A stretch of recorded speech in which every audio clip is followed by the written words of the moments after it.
Para llevar adelante grandes proyectos hay que trabajar en equipo. En Laboral Kutxa sabemos que conseguir objetivos importantes pasa por unir el talento y el esfuerzo de personas distintas y de aprender a colaborar con ellas.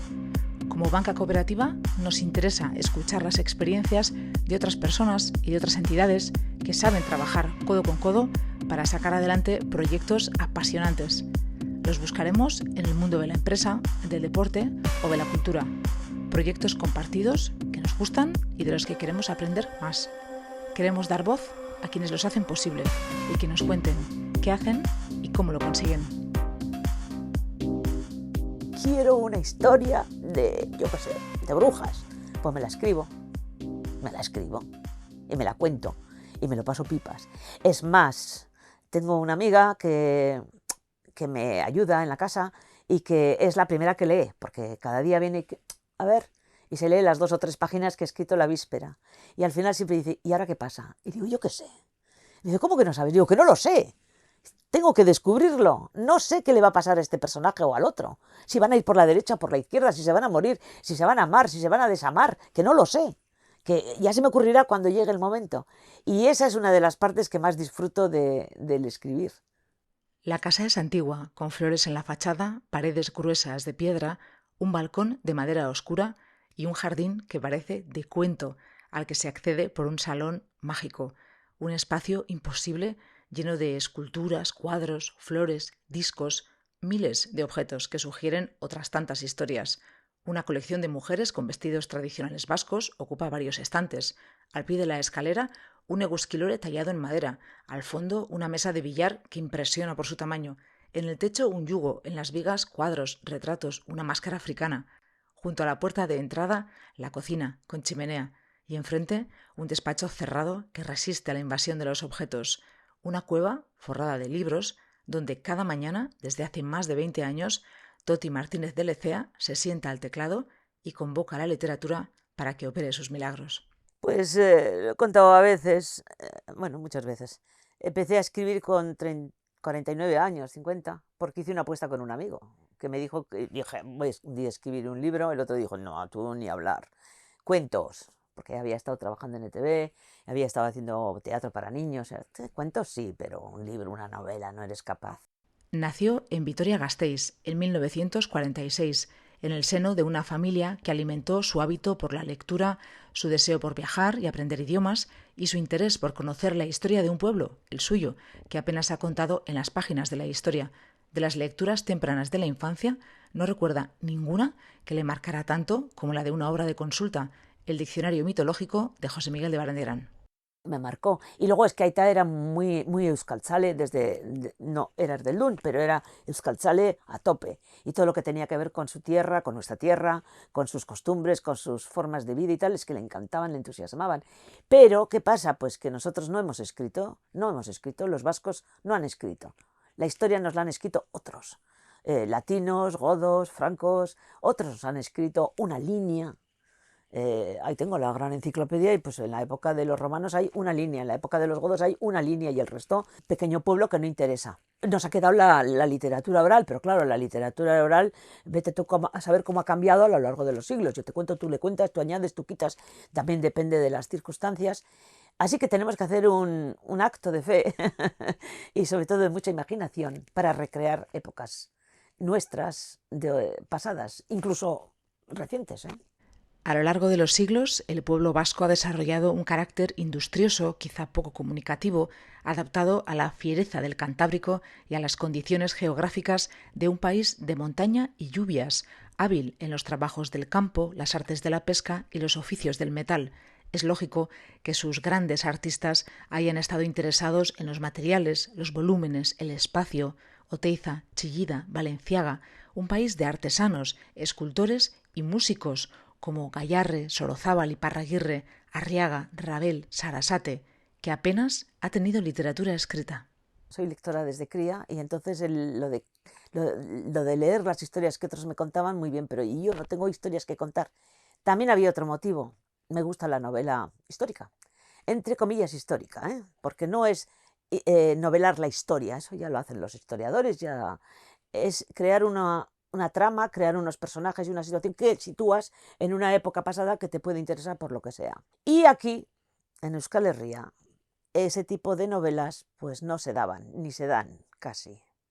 Estaba Campión en su época, en el siglo XIX, Villoslada, Pío Baroja, y yo decía, bueno, me estoy leyendo la historia de Roma, bueno, historias que ocurren en la época romana, en la época egipcia, en la época de no sé qué, en el siglo XVI, y de mi casa, ¿qué? De mi pueblo, de mi gente, ¿qué? Nadie va a escribir. Y la primera novela que escribí, por supuesto, fue histórica. Bueno, ya te digo, entre comillas, que yo no les llamo históricas, yo la novela. ¿Por qué novelas y no novelas históricas? Nuestra invitada lo tiene clarísimo. El tema de la novela histórica o de la historia novelada, para mí, pues tiene... Lo de histórica es un apodo, un mote que se le ha dado a la narrativa, porque hasta, no sé, hasta mediados del siglo XX la narrativa era narrativa. Nadie decía que la novela de Tolstói, Guerra y Paz, fuera una novela histórica, era una novela, sin más. Luego empezaron a poner apellidos a las novelas, que si thriller, que si románticas, que si de aventuras, que si históricas. Y ahora nos colocan en las históricas pues a todos los que ponemos nuestras tramas en tiempo pasado. Pero para mí una trama histórica es una trama, una época que yo no he vivido. Hablando de épocas que no ha vivido, nos enteramos de que la madre de Toti fue nadadora, como ella, durante un tiempo, y que ganó un campeonato de España en Zaragoza. Para contar su historia nos dice no tendría que hacer como novelista algo tan distinto de lo que exigiría contar una historia que ocurriera hace 2, 3 o 10 siglos. El trabajo es el mismo. Para escribir, siempre digo, hacen falta tres cosas. Una, haber leído muchísimo, y yo he leído muchísimo, ya te digo, que desde cría. Dos, tener algo que contar. Si no tienes algo que contar, si no tienes algo que contar, ¿para qué escribes? ¿No? ¿Para contarme tu vida? ¿Y a mí qué me importa? Eh, Cuéntame algo más. Hazme una crítica, que puede ser buena o puede ser mala, hacia ciertos aspectos de la sociedad, del pasado, del presente, del futuro, de lo que quieras. Haz algo, pero no me cuentes una... Y lo tercero es meter horas, y no hay más historias, y no hay más historias. Ah, y perdón, tener imaginación, imaginación. Porque hay gente que escribe que no tiene nada de imaginación, y le cuesta muchísimo esfuerzo. Un esfuerzo que además raramente recibe su premio, ¿no? Porque en esto de los libros, tú lo sabes, yo lo sé, triunfan dos, triunfa uno cada 1000. A nivel internacional, claro, y a nivel nacional. Aquí en Euskadi, como somos pocos, pues bueno, va, tiramos para adelante todos.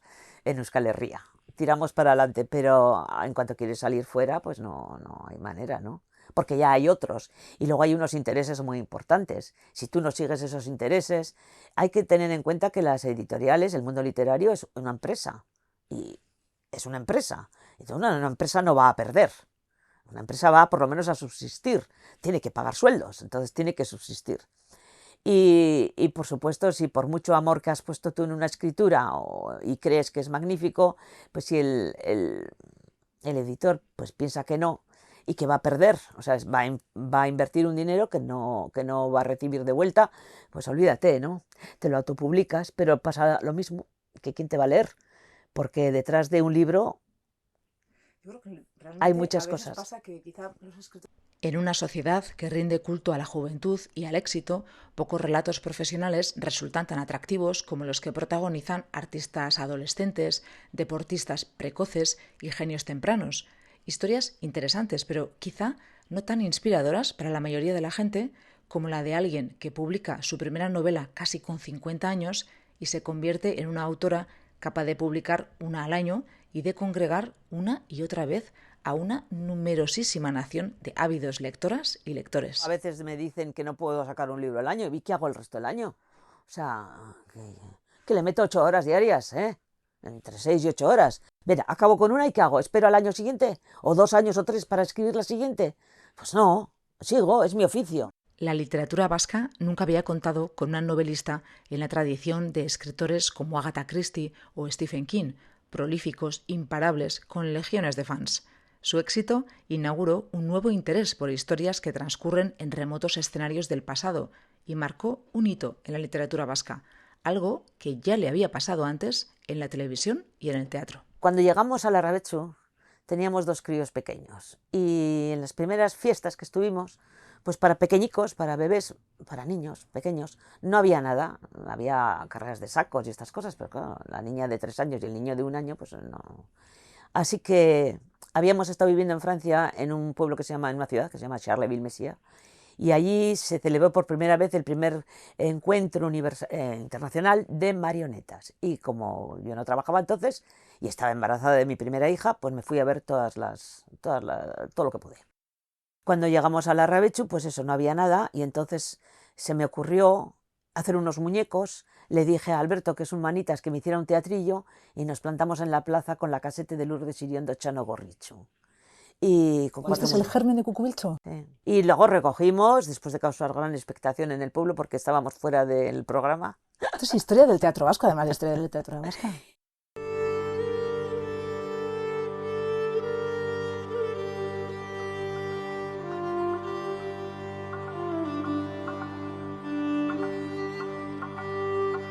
Sartu ezazue barrura. Zuek, kanpoan mugitu.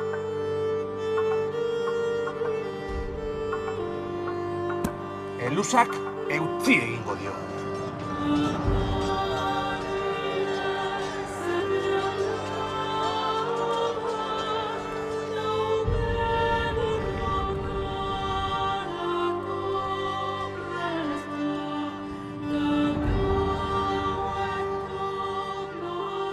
A mediados de los 80 dejó el teatro por la televisión y se convirtió en una de las primeras mujeres en dirigir un programa. Tras varios años en la televisión pública vasca y habiendo dirigido más de 1000 programas, volvió a las traducciones para encontrarse con la creación literaria. Escribió La abadesa para demostrarse a sí misma que podía escribir una novela y cuando la terminó, la guardó en un cajón. La guardé como ejercicio y me puse a escribir La calle de la judería. Y después, cuando acabé La calle de la judería, empecé con El señor de la guerra, creo. O no, Las torres de Sancho. Entre tanto, los amigos, que eran los que leían los originales, pues me decían, mándalo, llévalo a una editorial. Y yo pensaba, ¿qué editorial voy a llevar? No conozco este mundo y además, ¿a quién le va a interesar esto? Al final, pues me convencieron y mandé La calle de la judería a 5 editoriales, todas vascas, todas pequeñas. Nada de planetas y estas historias. Y me las devolvieron todas. Que si tenía muchas hojas, que si no interesaba, que si, en fin. Y dije, bueno, pues se ve que no valgo, pero ¿cómo me lo paso, no? Teniendo en cuenta que no hago ganchillo, ni voy a tomar el café con las amigas, pues bueno, me voy a escribir otra. Y empecé con La herbolera.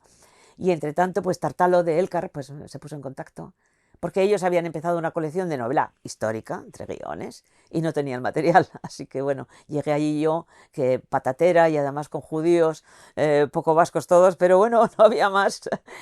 Primero de manera parcial y después a tiempo completo, Toti lleva más de 20 años dedicada a la literatura. Como nos ha contado, le rechazaron 5 editoriales antes de que Tartalo, del grupo Elkar, le ofreciera publicar La calle de la judería. Era el año 1998 y desde entonces ha publicado más de 50 títulos que le han valido calificativos que en literatura solo se aplican a las mujeres. De todas formas, hay una cosa que me suelen decir y que me divierte mucho. No me lo dicen, me lo ponen así cuando hacen una entrevista, tal. La dama de la novela histórica. Y siempre me quedo así. Yo nunca he leído que digan el caballero de la novela histórica. La dama del thriller. Nunca he oído que digan el caballero del thriller. O sea, la gran señora, la dama, se dicen estas cosas. La gran señora de la novela romántica. Pues nunca he oído el gran señor de la novela romántica. Y perdón, también hay otra eso que es mujeres que escriben para mujeres, que hacen literatura para mujeres. Ah, entonces tendremos que entender que los hombres hacen literatura para hombres. Vale, pues aclárenmelo. Ah, no, los hombres, los autores escriben para todo el mundo. Las mujeres, las autoras solo escriben para mujeres. Perdón. Y los hombres utilizan el tema, porque por ejemplo, si tú escribes una novela de amor, o sea, de una relación entre una pareja, es una novela romántica, es una novela de amor. Pero Flaubert escribe Madame Bovary o Tolstoy escribe Ana Karenina. Magnífico, qué conocimiento de la psicología de las mujeres. Increíble, y de romántico nada, o sea, es la vida misma.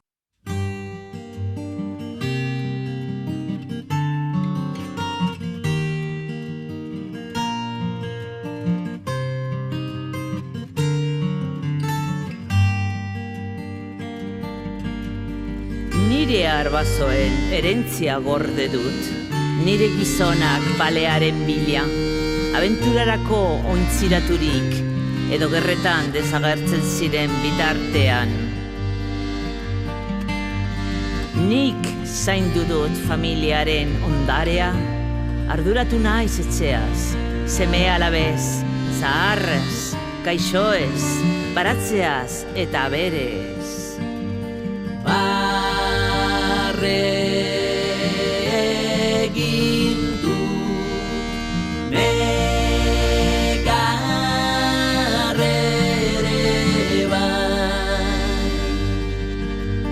Barre egin du negar ere bai. Eta maite du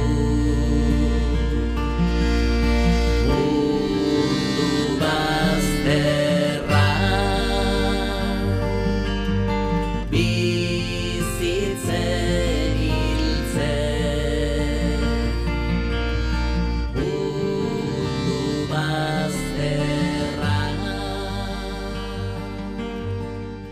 Jakintza iturrietatik urrundu eta baztertu naute, eta hala ere, hizkuntza, idazten ez den jakintza. A lo largo de su carrera ha colaborado con todo tipo de profesionales, editores, maquetadores, periodistas, libreros, pero nunca se le ilumina tanto la cara como cuando habla de sus colaboraciones con músicos, como la navarra Maite Itoiz, con la que ha realizado espectáculos basados en sus libros, o el cantante Miquel Márquez, que la llamó para su último disco, Millo y Cabider. La música, que la acompaña siempre que se siente a escribir, juega un papel esencial en su proceso creativo.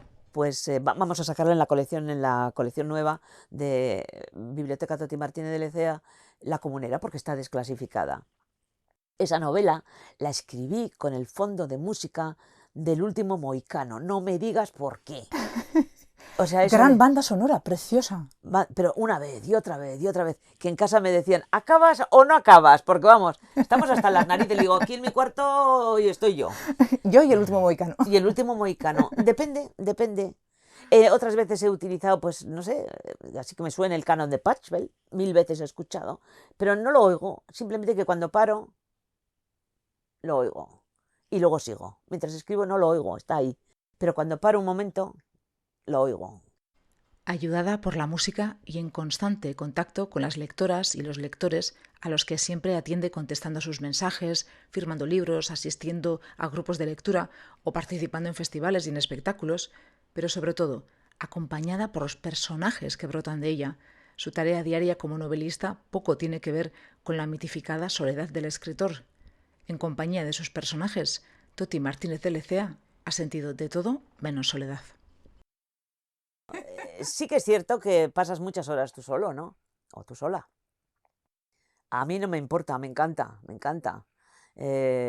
Inventar, imaginar, crear vidas, crear mundos, épocas, viajar, porque en realidad yo estoy viajando a esos mundos, lo disfruto enormemente, pero nunca me he sentido solitaria, la verdad.